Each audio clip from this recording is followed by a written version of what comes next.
ನಮಸ್ಕಾರ ಸ್ನೇಹಿತರೆ, ಇದೀಗ ತಾನೇ ಬಂದ ರಾಜ್ಯದ ಮುಖ್ಯವಾದ ಸುದ್ದಿಗಳು. ಬೇಡಿಕೆಯಂತೆ ರಾಮಲಿಂಗಾರೆಡ್ಡಿ ಅವರಿಗೆ ಮುಜರಾಯಿ ಇಲಾಖೆ ನೀಡಲಾಗುತ್ತಿದೆ.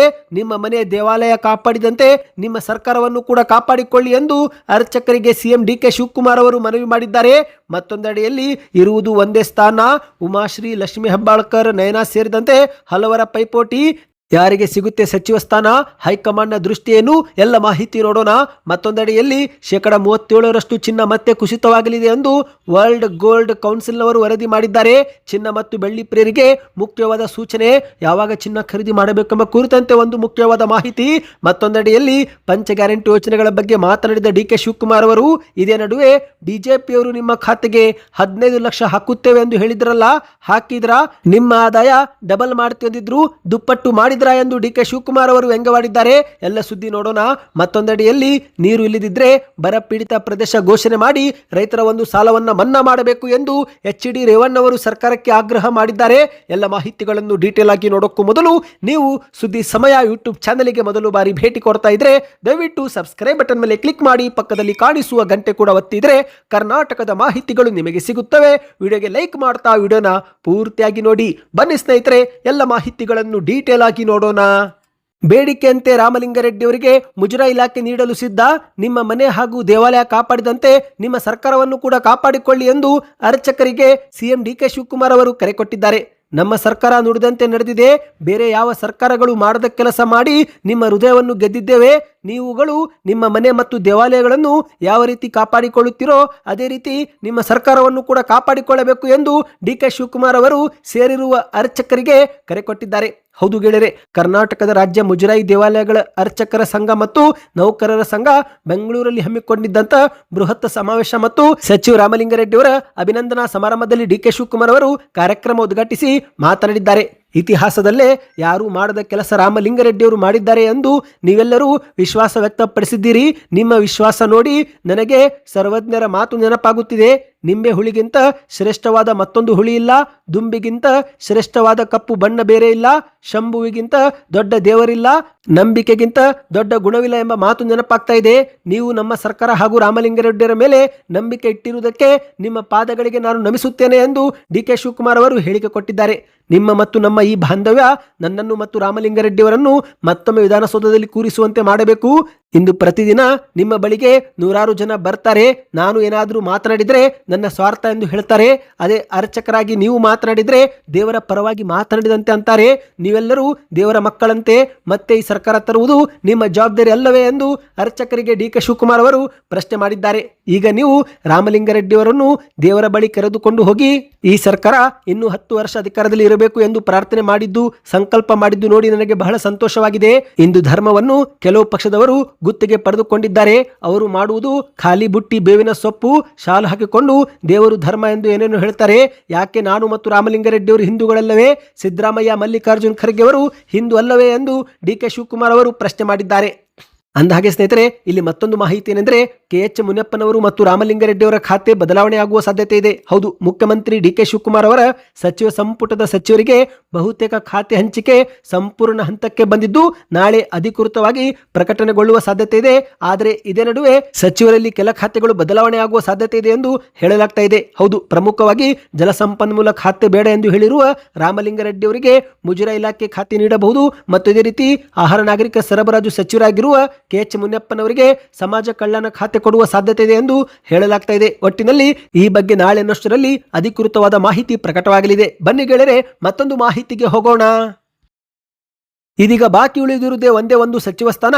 ಆ ಒಂದು ಸಚಿವ ಸ್ಥಾನಕ್ಕೆ 4-5 ಜನರು ಪೈಪೋಟಿ ಮಾಡ್ತಿದ್ದಾರೆ. ಹೌದು, ಉಮಾಶ್ರೀ, ಲಕ್ಷ್ಮೀ ಹೆಬ್ಬಾಳ್ಕರ್, ನಯನಾ ಸೇರಿದಂತೆ 4-5 ಜನರು ಈ ಒಂದು ಸ್ಥಾನವನ್ನ ಪಡೆದುಕೊಳ್ಳಲು ಇನ್ನಿಲ್ಲದ ಪ್ರಯತ್ನ ಮಾಡ್ತಿದ್ದಾರೆ. ಹೌದು, ಡಿಕೆ ಶಿವಕುಮಾರ್ ಅವರು ಮುಖ್ಯಮಂತ್ರಿಯಾಗಿ 2 ತಿಂಗಳು ಕಳೆದ ಬಳಿಕ ಸಚಿವ ಸಂಪುಟ ವಿಸ್ತರಣೆ ಆಗಿದ್ದು 19 ಮಂದಿ ನೂತನ ಸಚಿವರು ಈಗ ಡಿಕೆ ಶಿವಕುಮಾರ್ ಅವರ ಸಂಪುಟ ಸೇರಿದ್ದಾರೆ. ಆದರೆ ಸ್ನೇಹಿತರೆ, ಉಳಿದಿರುವ ಒಂದೇ ಒಂದು ಸ್ಥಾನಕ್ಕೆ ತೀವ್ರ ಪೈಪೋಟಿ ಶುರುವಾಗಿದೆ. ಹೌದು, ಡಿಕೆ ಶಿವಕುಮಾರ್ ಅವರ ಸಂಪುಟದಲ್ಲಿ ಮಹಿಳೆಯರಿಗೆ ಯಾವುದೇ ಸ್ಥಾನ ನೀಡಿಲ್ಲ, ಚುನಾವಣೆಗೆ ಮಾತ್ರ ಮಹಿಳೆಯರು ಬೇಕಾ ಎನ್ನುವ ಆರೋಪಗಳು ಕೇಳಿ ಬರುತ್ತಿದ್ದು, ಈಗ ಇದೇ ಮಧ್ಯೆ ಇರುವಂತಹ ಒಂದೇ ಒಂದು ಸ್ಥಾನಕ್ಕಾಗಿ 3-4 ಮಹಿಳೆಯರು ಅಂದ್ರೆ ಕಾಂಗ್ರೆಸ್ ನಾಯಕರು ಭಾರಿ ಪೈಪೋಟಿ ಮಾಡ್ತಿದ್ದಾರೆ. ಯಾರ ಪಾಲಾಗುತ್ತೆ ಸಚಿವ ಸ್ಥಾನ ಎಂಬುದು ದೊಡ್ಡ ಪ್ರಶ್ನೆ ಆಗಿ ಉಳಿದಿದೆ. ಹೌದು ಗೆಳೆಯರೆ, ಡಿ.ಕೆ. ಶಿವಕುಮಾರ್ ಅವರ ಸಂಪುಟದಲ್ಲಿ ಒಂದೇ ಒಂದು ಸ್ಥಾನ ಖಾಲಿ ಉಳಿದಿರುವುದರಿಂದ ಆ ಒಂದು ಖಾಲಿ ಸ್ಥಾನಕ್ಕಾಗಿ ಆಕಾಂಕ್ಷಿಗಳಿಂದ ಲಾಬಿ ಜೋರಾಗಿದೆ. ಇದೀಗ ಮಹಿಳೆಯರಿಗೆ ಪ್ರಾತಿನಿಧ್ಯ ನೀಡಬೇಕಾಗಿರುವುದರಿಂದ ಈ ಒಂದು ಸ್ಥಾನ ಯಾರಿಗೆ ಕೊಡಬೇಕು ಎನ್ನುವುದು ದೊಡ್ಡ ಪ್ರಶ್ನೆ ಆಗಿದೆ. ಗಾಯತ್ರಿ ಶಾಂತೇಗೌಡ, ಉಮಾಶ್ರೀ, ಲಕ್ಷ್ಮೀ ಹೆಬ್ಬಾಳ್ಕರ್, ನಯನಾ ಮೊಟ್ಟಮ್ಮ, ಅನ್ನಪೂರ್ಣ ತುಕಾರಾಂ ಸೇರಿದಂತೆ 4-5 ಮಹಿಳೆಯರು ಈ ಒಂದು ಸಚಿವ ಸ್ಥಾನದ ಪ್ರಮುಖ ಆಕಾಂಕ್ಷಿಗಳಾಗಿದ್ದಾರೆ. ಅಂದ ಹಾಗೆ ಸ್ನೇಹಿತರೆ, ಈಗಾಗಲೇ ಉಮಾಶ್ರೀ ಅವರ ಪರವಾಗಿ ಸಿದ್ದರಾಮಯ್ಯನವರು ಮಾತನಾಡುತ್ತಿದ್ದಾರೆ. ಹೌದು, ಉಮಾಶ್ರೀ ಅವರಿಗೇನೆ ಸಚಿವ ಸ್ಥಾನ ನೀಡುವ ಬಗ್ಗೆ ಸಿದ್ದರಾಮಯ್ಯನವರು ಕೂಡ ಒತ್ತಾಯಿಸಿದ್ದಾರೆ ಎಂದು ಮೂಲಗಳಿಂದ ಮಾಹಿತಿ ಲಭ್ಯವಾಗಿದೆ. ಅಷ್ಟು ಮಾತ್ರವಲ್ಲ, ಉಮಾಶ್ರೀ ಅವರು ಕೂಡ ನಾನು ಕೂಡ ಸಚಿವ ಸ್ಥಾನದ ಆಕಾಂಕ್ಷಿ, ಕಾಂಗ್ರೆಸ್ ಪಕ್ಷ ನನಗೆ ಅವಕಾಶ ಕೊಡುವ ವಿಶ್ವಾಸವಿದೆ ಎಂದು ಮಾಧ್ಯಮಗಳ ಮುಂದೆ ಹೇಳಿದ್ದಾರೆ. ಇನ್ನು ಮತ್ತೊಂದೆಡೆಯಲ್ಲಿ ಸಚಿವ ಸ್ಥಾನಕ್ಕಾಗಿ ಲಕ್ಷ್ಮೀ ಹೆಬ್ಬಾಳ್ಕರ್ ಅವರು ಕೂಡ ಶತ ಪ್ರಯತ್ನ ಮಾಡುತ್ತಿದ್ದಾರೆ. ಮಾಹಿತಿಯ ಪ್ರಕಾರ ಇವತ್ತು ಲಕ್ಷ್ಮೀ ಹೆಬ್ಬಾಳ್ಕರ್ ಅವರು ಮಾಜಿ ಸಿಎಂ ಸಿದ್ದರಾಮಯ್ಯ ಅವರನ್ನ ಭೇಟಿ ಮಾಡಿದ್ದಾರಂತೆ. ಕಾವೇರಿ ನಿವಾಸದಲ್ಲಿ ಬಂದ ಲಕ್ಷ್ಮೀ ಹೆಬ್ಬಾಳ್ಕರ್ ಅವರು ಮಹಿಳಾ ಕೋಟಾದಡಿಯಲ್ಲಿ ಮಂತ್ರಿ ಮಾಡಿಸುವಂತೆ ಹೈಕಮಾಂಡ್ಗೆ ಶಿಫಾರಸು ಮಾಡಿ ಎಂದು ಸಿದ್ದರಾಮಯ್ಯನವರಿಗೆ ಮನವಿ ಮಾಡಿ ಹೋಗಿದ್ದಾರೆ ಎಂದು ಮೂಲಗಳಿಂದ ತಿಳಿದು ಬಂದಿದೆ. ಒಟ್ಟಿನಲ್ಲಿ ಸ್ನೇಹಿತರೆ, ಈ ಒಂದು ಕೊನೆಯ ಸಚಿವ ಸ್ಥಾನ ಯಾರಿಗೆ ಸಿಗುತ್ತೆ ಎಂಬುದನ್ನು ಕಾದು ನೋಡಬೇಕಾಗಿದೆ. ಬನ್ನಿ ಮತ್ತೊಂದು ಮಾಹಿತಿಗೂ ಹೋಗೋಣ. ಬಂಗಾರ ಮತ್ತು ಬೆಳ್ಳಿ ಪ್ರಿಯರಿಗೆ ಮುಖ್ಯವಾದ ಸೂಚನೆ: 37% ಚಿನ್ನ ಇಳಿಕೆ ಆಗಲಿದೆ ಎಂದು ವರ್ಲ್ಡ್ ಗೋಲ್ಡ್ ಕೌನ್ಸಿಲ್ನವರು ವರದಿ ಮಾಡಿದ್ದಾರೆ. ಹೌದು, ಈಗಾಗಲೇ ಇರಾನ್, ಅಮೆರಿಕ, ಇಸ್ರೇಲ್ ಯುದ್ಧದ ಪರಿಣಾಮದಿಂದಾಗಿ ಚಿನ್ನದ ಬೆಲೆ ಯಾವ ರೀತಿ ಪರಿಣಾಮ ಬೀರಿದೆ ಎನ್ನುವುದು ಎಲ್ಲರಿಗೂ ಗೊತ್ತಿರುವ ವಿಚಾರ. ಆದರೆ ಸ್ನೇಹಿತರೆ, ಇದೀಗ ಜಾಗತಿಕ ಮಟ್ಟದಲ್ಲಿನ ರಾಜಕೀಯ ಬದಲಾವಣೆ ಮತ್ತು ಆರ್ಥಿಕ ಸ್ಥಿತಿಗತಿಯಲ್ಲಿನ ಏರುಪೇರು ಕಾರಣದಿಂದ ಬಂಗಾರದ ಬೆಲೆ ಮತ್ತೆ ಇಳಿತಾ ಇದೆ. ಈಗ ಸ್ನೇಹಿತರೆ, ಜನವರಿ 29, 2026ರಂದು 10 ಗ್ರಾಂ ಬಂಗಾರದ ಬೆಲೆ ಆಸುಪಾಸು 1,80,000 ಹೋಗಿತ್ತು. ಇದೀಗ ಕುಸಿದು 1,43,000 ಬಂದಿದೆ. ಅಂದ್ರೆ ಈ ಒಂದು ಕುಸಿತ ಈಗಾಗಲೇ ಸುಮಾರು 37,000 ಆಗಿದೆ. ಮುಂಬರುವ ದಿನಗಳಲ್ಲಿ ಮತ್ತಷ್ಟು ಕುಸಿತವಾಗುತ್ತೆ ಎಂದು ವರ್ಲ್ಡ್ ಗೋಲ್ಡ್ ಕೌನ್ಸಿಲ್ನವರು ವರದಿ ಬಿಡುಗಡೆ ಮಾಡಿದ್ದಾರೆ. ಹೌದು, ವರ್ಲ್ಡ್ ಗೋಲ್ಡ್ ಕೌನ್ಸಿಲ್ ವರದಿಯ ಪ್ರಕಾರ ಚಿನ್ನದ ಬೆಲೆ ಮತ್ತಷ್ಟು ಕಡಿಮೆ ಆಗುವ ಸಾಧ್ಯತೆ ಇದೆ. ಜನವರಿ 2026ರ ದರಕ್ಕೆ ಹೋಲಿಕೆ ಮಾಡಿ ನೋಡಿದರೆ ಮುಂಬರುವ ದಿನಗಳಲ್ಲಿ ಮತ್ತೊಮ್ಮೆ ಚಿನ್ನ ಕುಸಿತ ಕಂಡು 1,20,000 ಆಸುಪಾಸು ಬರಬಹುದು ಎಂದು ಹೇಳಲಾಗ್ತಾ ಇದೆ. ಸ್ನೇಹಿತರೆ, ನಿಮ್ಮ ಪ್ರಕಾರ ಬಂಗಾರ ಕುಸಿತವಾಗಬೇಕು, ಏರಿಕೆ ಆಗಬೇಕು? ನಿಮ್ಮ ಅನಿಸಿಕೆಗಳನ್ನು ಕಮೆಂಟ್ ಮಾಡಿ. ಇನ್ನು ಇವತ್ತಿನ ಬಂಗಾರದ ಬೆಲೆ ನೋಡುವುದಾದರೆ ಮತ್ತೆ ಚಿನ್ನದ ಬೆಲೆಯಲ್ಲಿ ಸ್ವಲ್ಪ ಏರಿಕೆ ಆಗಿದೆ. ಹೌದು, ಆಗಸ್ಟ್ 5ರ ಮಾರುಕಟ್ಟೆ ಪ್ರಕಾರ 24 ಕ್ಯಾರೆಟ್ ಪ್ರತಿ ಗ್ರಾಂ ಬಂಗಾರದಲ್ಲಿ ₹160 ಏರಿಕೆ ಆಗಿದೆ. ಇತ್ತ ಬೆಳ್ಳಿಯೂ ಕೂಡ ಪ್ರತಿ ಗ್ರಾಂನಲ್ಲಿ ₹5 ಏರಿಕೆ ಆಗಿದೆ. 24 ಕ್ಯಾರೆಟ್ 10 ಗ್ರಾಂ ಬಂಗಾರ ₹1,45,750. 22 ಕ್ಯಾರೆಟ್ 10 ಗ್ರಾಂ ಬಂಗಾರ ₹1,33,600. ಇನ್ನು ಬೆಳ್ಳಿ ಬೆಲೆ ಪ್ರತಿ ಗ್ರಾಂಗೆ ₹240, ಅಂದರೆ 100 ಗ್ರಾಂಗೆ ₹24,000. ಸ್ನೇಹಿತರೆ, ಬನ್ನೀಗ ಮತ್ತೊಂದು ಮಾಹಿತಿಗೂ ಹೋಗೋಣ. ಬಿಜೆಪಿಯವರು ನಿಮ್ಮ ಖಾತೆಗೆ 15 ಲಕ್ಷ ಹಾಕುತ್ತೇವೆ ಎಂದು ಹೇಳಿದ್ರಲ್ಲ, ಹಾಕಿದ್ರಾ? ನಿಮ್ಮ ಆದಾಯ ದುಪ್ಪಟ್ಟು ಮಾಡಿದ್ರಾ ಎಂದು ಡಿ.ಕೆ. ಶಿವಕುಮಾರ್ ಅವರು ಪ್ರಶ್ನೆ ಮಾಡಿದ್ದಾರೆ. ನಾವು ಪಂಚ ಗ್ಯಾರಂಟಿ ಯೋಜನೆ ಘೋಷಣೆ ಮಾಡಿ ಈ ಒಂದು ಯೋಜನೆ ಜಾರಿಗೆ ಮಾಡುವ ಶಕ್ತಿ ನೀಡು ತಾಯಿ ಎಂದು ಮೈಸೂರಿನ ಚಾಮುಂಡೇಶ್ವರ ಬಳಿ ಪ್ರಾರ್ಥನೆ ಮಾಡಿದ್ದೆವು. ಆ ತಾಯಿಯ ಆಶೀರ್ವಾದ ಮತ್ತು ನಿಮ್ಮೆಲ್ಲರ ಸಹಕಾರದಿಂದ ಇಂದು ನಾವು ರಾಜ್ಯದಲ್ಲಿ 135 ಸೀಟು ಗೆದ್ದು ಅಧಿಕಾರಕ್ಕೆ ಬಂದಿದ್ದೇವೆ. ನಾವು ಅಧಿಕಾರಕ್ಕೆ ಬಂದ ಬಳಿಕ ಕೊಟ್ಟ ಮಾತು ಉಳಿಸಿಕೊಂಡಿದ್ದೇವೋ ಇಲ್ಲವೋ ಹೇಳಿ ಎಂದು ಡಿ.ಕೆ. ಶಿವಕುಮಾರ್ ಅವರು ಪ್ರಶ್ನೆ ಮಾಡಿದ್ದಾರೆ. ಹೌದು ಗೆಳೆಯರೆ, ಬಿಜೆಪಿಯವರು ನಿಮ್ಮ ಖಾತೆಗೆ 15 ಲಕ್ಷ ಹಾಕುತ್ತೇವೆ ಎಂದು ಹೇಳಿದ್ರಲ್ಲ, ಹಾಕಿದ್ರಾ? ನಿಮ್ಮ ಆದಾಯ ಡಬಲ್ ಮಾಡಿದ್ರಾ ಎಂದು ಡಿ.ಕೆ. ಶಿವಕುಮಾರ್ ಅವರು ಪ್ರಶ್ನೆ ಮಾಡಿದ್ದಾರೆ. ನಾವು ಕೊಟ್ಟ ಮಾತು ಉಳಿಸಿಕೊಳ್ಳುವ ಕೆಲಸ ಮಾಡುತ್ತಿದ್ದೇವೆ. ಬೆಲೆ ಏರಿಕೆಯ ಮಧ್ಯೆ ನಮ್ಮ ಪಂಚ ಗ್ಯಾರಂಟಿ ಯೋಜನೆಗಳು ನಿಮಗೆ ಆಸರೆ ಆಗಿವೆ ಎಂದು ಡಿ.ಕೆ. ಶಿವಕುಮಾರ್ ಅವರು ತಿಳಿಸಿದ್ದಾರೆ. ಈಗ ನಾವು ರಾಜ್ಯದ ನಿರುದ್ಯೋಗ ಮಕ್ಕಳಿಗೆ ಉದ್ಯೋಗ ಕಲ್ಪಿಸಬೇಕು ಎಂದು ಖಾಸಗಿ ಉದ್ಯೋಗ ವಿನಿಮಯ ವ್ಯವಸ್ಥೆ ಜಾರಿಗೆ ತರಲು ಮುಂದಾಗಿದ್ದೇವೆ. ಬೆಂಗಳೂರು ನಗರದಲ್ಲಿ 1.40 ಕೋಟಿ ಜನಸಂಖ್ಯೆ ಇದ್ದು ಇದರಲ್ಲಿ 50 ಲಕ್ಷ ಜನ ಹೊರಗಿನಿಂದಲೇ ಬಂದವರಾಗಿದ್ದಾರೆ. ನಮ್ಮ ಸರ್ಕಾರ ಇಂದು 200 ಯೂನಿಟ್ ಉಚಿತ ವಿದ್ಯುತ್ ಕೊಡ್ತಾ ಇದೆ.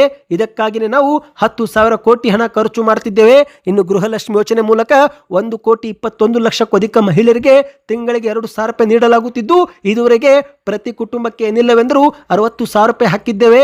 ಶಕ್ತಿ ಯೋಜನೆ ಮೂಲಕ ಮಹಿಳೆಯರಿಗೆ ಉಚಿತ ಬಸ್ ಪ್ರಯಾಣ, ಅನ್ನಭಾಗ್ಯ ಯೋಜನೆ ಮೂಲಕ 10 ಕೆಜಿ ಅಕ್ಕಿ, ಇಷ್ಟೆಲ್ಲ ನಾವು ನೀಡುತ್ತಿದ್ದೇವೆ. ಆದರೆ ಬಿಜೆಪಿ ಮತ್ತು ಜೆಡಿಎಸ್ನವರಿಗೆ ಇಂತಹ ಒಂದೇ ಒಂದು ಉದಾಹರಣೆ ನೀಡುವ ಶಕ್ತಿ ಇದೆಯಾ ಎಂದು ಡಿ.ಕೆ. ಶಿವಕುಮಾರ್ ಅವರು ಸವಾಲು ಹಾಕಿದ್ದಾರೆ. ದೇವರು ವರ ಮತ್ತು ಶಾಪ ನೀಡುವುದಿಲ್ಲ, ದೇವರು ಕೇವಲ ಅವಕಾಶ ನೀಡುತ್ತಾನೆ. ಕೊಟ್ಟ ಅವಕಾಶದಲ್ಲೇ ನಾವು ಏನು ಮಾಡುತ್ತೇವೆ ಎಂಬುದು ಮುಖ್ಯ ಎಂದು ಡಿ.ಕೆ. ಶಿವಕುಮಾರ್ ಅವರು ಹೇಳಿದ್ದಾರೆ. ಮತ್ತೆ ಮುಂದುವರೆದು ಮಾತನಾಡಿದ ಇವರು, ಧರ್ಮಗಳು ಪ್ರತಿಯೊಬ್ಬರ ವೈಯಕ್ತಿಕ ವಿಚಾರ.